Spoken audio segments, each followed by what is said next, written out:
How do we help them make the best of the 2022 school year? We're joined now by Professor Ramodungoane Tabane, an educational psychologist from the University of South Africa, Unisa. Prof, thank you so much for joining us.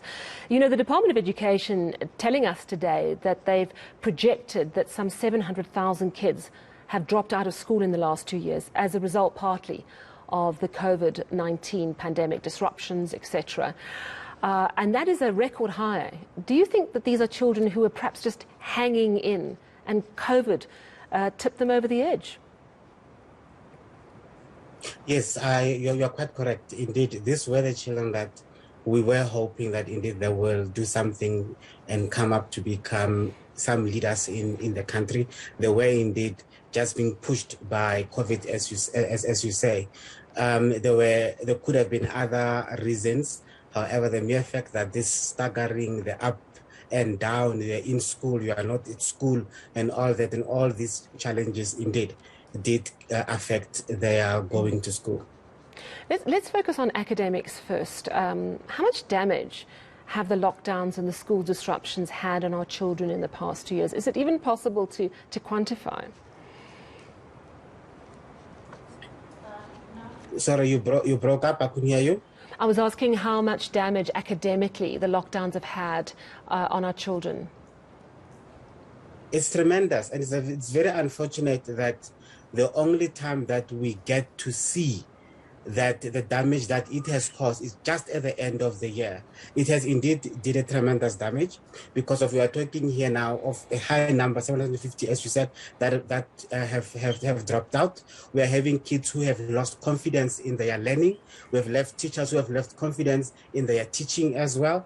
And it was almost like, let's see how far I can get. Let me just hang in there so that I sit and write my matric and hope to pass at some sort. So it has affected the confidence of the teaching. It has affected the confidence of the learning. It has affected the planning as well, because of now we are not studying together. We are not sharing notes anymore. Learning has been disrupted altogether. Yeah, it's so true. It's not just what happens in the classroom, but it's also that getting together, the study groups. It's not always that easy. Mental health impact is something we've been warned about for months now. Very difficult to quantify, but we do know that the South African Depression and Anxiety Group, SADC, has been telling us for a number of months that they are seeing a higher reporting of teen suicides. Just how do we assess and how do we monitor our kids for that psychological impact? It's very important for parents to always be with their children, you know, and the teachers as well to be with their learners. Grandfathers, grandparents, family members, be with your family, your nieces and your cousins and all that. Look at their behavior. Any drastic change of behavior, it warrants investigation, it warrants a worry. A child who all of a sudden decides that they don't see pleasure in things that they liked to do. They spend most of the time locked themselves in the house. They don't go and play with their friends anymore. They are always teared and crying for one reason or the other, no matter how minute the provocation might be. So all of these are things that we really need to look up to. What are they saying? Are they talking futuristic or are they talking defeated? You know, we need to listen and be every step of the way with our children. That's a really interesting phrase. You say futuristic or defeated. Just explain that a little bit more, because that suggests an attitude in a child that we need to carefully watch. It does, because of futuristic, it means that a child will be able or will be speaking in the plans. You know, next year I intend to do this. Well, not necessarily only next year, but it can be as minute as tomorrow I'm going to wake up and walk. Next week I intend to go and look for work. Next week I intend to go and visit so and so. And all of a sudden, this is about pushing themselves to indicate that they have something to look forward to, that attitude. But now when they speak in the language of being defeated, of going nowhere, of having no hope, of doing anything, what does it help for me to do that? Because I will go nowhere, I will get nowhere. All of that, you need to really look at it and pay attention to. That's a very important distinction that you make. Tomorrow school starts for inland schools. As parents, should we expect the kids to bounce back, adhere to quite a rigorous system, because we know that that often helps children feel safe?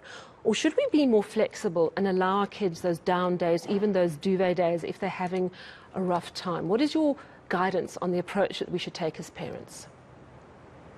Look, we are not machines. We are people. One day we feel high, another day we feel low, the next day we feel happy, the next day we feel sad. We really need to allow the kids or the children and the learners to acclimatize themselves to the new environment and the new happening. There will be days when they feel like, I am tired. Remember, they are coming from holidays, and now they have to be. We are asking them to energize themselves to take up this new role, new grade, new teacher, new friends, new subject, additional books in certain instances. So all of this can be overwhelming in that short period of time. So we really need to be with them and realize that it does not necessarily mean that maybe they are depressed in that instance, what I said, but they might be adjusting. And it's for us to always be with them and realize that where can I assist you as a parent? Where would you like for my assistance as an uncle so that we can be with our learners? Yeah, such important advice as we get our kids back into the swing of things, that we need to stay very much in touch with where they're at and not expect miracles. Thank you very much, Professor Ramodungoane Tabane. He's an educational psychologist from the University of South Africa, Unisa.